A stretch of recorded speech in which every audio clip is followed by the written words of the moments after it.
So this says Canada's first Lightning-enabled Bitcoin ATM opens in Vancouver. So let's check this out. Here in Vancouver at the Time Out Cafe.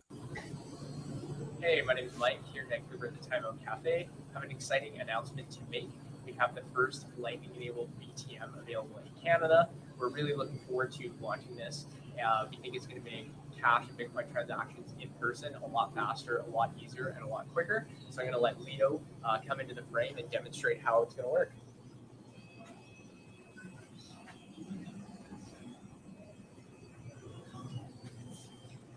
Hey, I'm Leo. I'm going to buy $5 worth of Bitcoin. This is something you cannot easily do with on-chain transactions. You need Lightning payments for this. You need Lightning payments to keep the payments actually fast and cheap. You're going to be amazed how easy this is. We only have to confirm that we are not, that we have a wallet, that we are sending this money to ourselves.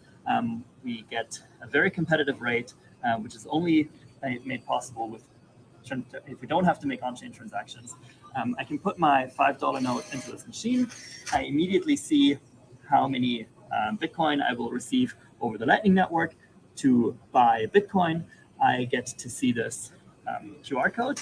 This is an LN URL, and this allows me to very smoothly take the Bitcoin out of this machine by simply scanning the QR code, confirming the rate. Is this really how much I want to receive?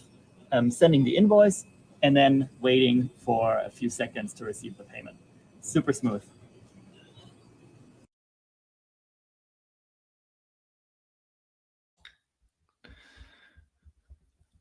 Super smooth.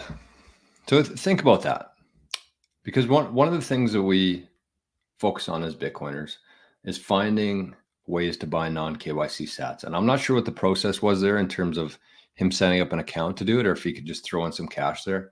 I would guess that he probably had to either enter an email address in or a phone number, something along those lines to access the ATM.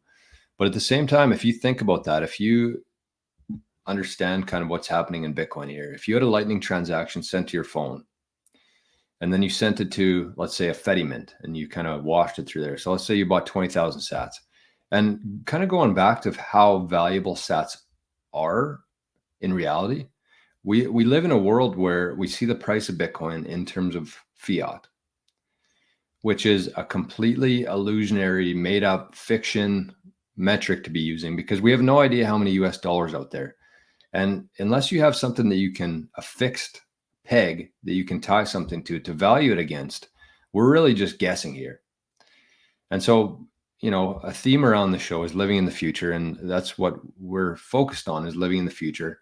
And so even if you can get, let's say, $10 for 10,000 sats, and you send that to your Lightning wallet, you send it through a Fedimint, and you send it either back to your Lightning wallet or you're leaving it in the eCash Fedimint, they're very private.